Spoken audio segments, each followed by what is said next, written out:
it's really difficult sometimes to tell which animals have been using a trail. And we've come into this hazel wood here, and we had this trail that looked quite narrow, and I said, well, it could be badger, but it looks a little bit narrow. And Hannah said that it could be otter.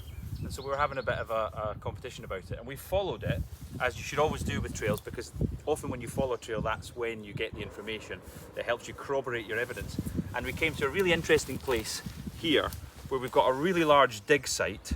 And so we're looking at this, and I think this is badger. You can see that at this time of year, they're digging up a lot of the young bluebell bulbs, and you can see all this spoil has been kicked off. And badgers have feet which they can articulate out the way, which means you very often see sort of digs to the side of the hole, rather than something like a fox, which might just dig very narrow, or a rabbit, which will dig just with its front paws and sort of kick all the spoil out under itself. So that to me says badger dig. And then to the left hand side there's a rock here which is very prominent, and on top of there is an otter spraint. And we know it's an otter spraint because it's filled with fish bones, and it smells not unpleasant. It's like a sweet and spicy smell, which is the smell that you get from otters, which is unusual for the weasel family. So here we followed this trail, and we found two pieces of evidence that suggest that this trail is actually used by badgers and foxes. Badgers and otters, which means we were both right. But as always, when I was learning tracking in the early days, I was taught to track it out, and that just means follow something to find the evidence you need. And in this case, it's paid off perfectly. Same trail, and it's clear that trails are very often multi-use.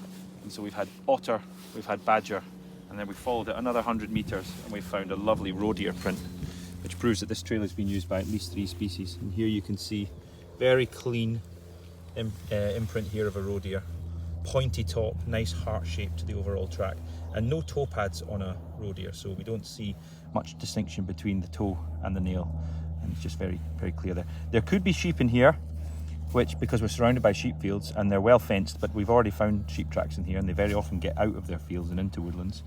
But that isn't square. There's a much more of an elegance to it. Sheep tracks are very much more blocky and square. I always think of them as a matchbox. If you took a matchbox, pushed it into the mud and draw a line down the middle, that would be kind of what a sheep track looks like. But that isn't. That's a roe deer track. So here we've got a trail being used multiple times.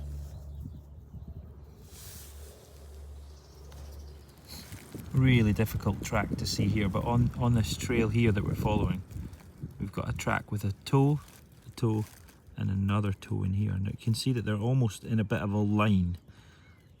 And when you see that 3 toes in a line of that size, it can really only be badger. But you need to really have a good understanding of the morphology of a badger foot. So that just means the makeup of the foot, how the pads and all the toes work, to be able to see that. And once you get good at tracking, that's the kind of fine details that you can start to see in the trail. And if you're lucky enough to find hair, we found 2 kinds on this trail here. This one kinks, which means it's hollow. It tells me that it's deer hair. This one here is much more wiry, and it doesn't kink. And it's got a black tip on it, and that says badger. It's a fun little cache here under this ancient old beech tree. Here's a great example of a hazelnut which has been opened by a vole, and we can tell that because the edge is very clean and there's no marks around the edge of the shell, which we call chatter, and we get those when we see a hazelnut being opened by a mouse. But this is a vole that's opened this there. And in here there's beech mast, hazelnuts and acorns that have all been opened by different creatures. I mean, it is quite amazing. We've been here about an hour, and we've seen where the badger is going, where it's digging, where it's feeding on bluebells. We've seen where the otter moves, where it scats. Potentially we'll find where its holt is.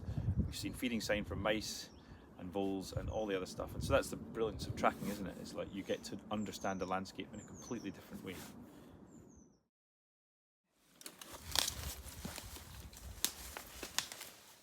Still on the trail of this roe deer, and we have an absolute textbook example of a roe deer bed.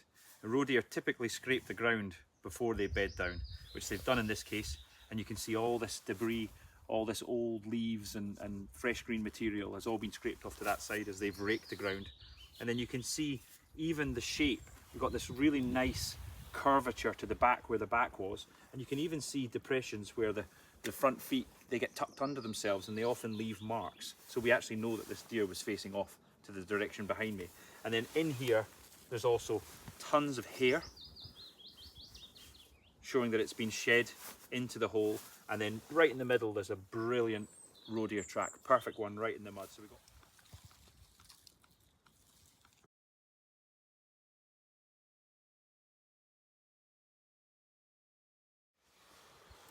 popped out onto the coast now, and we found an area that's almost certainly an otter holt.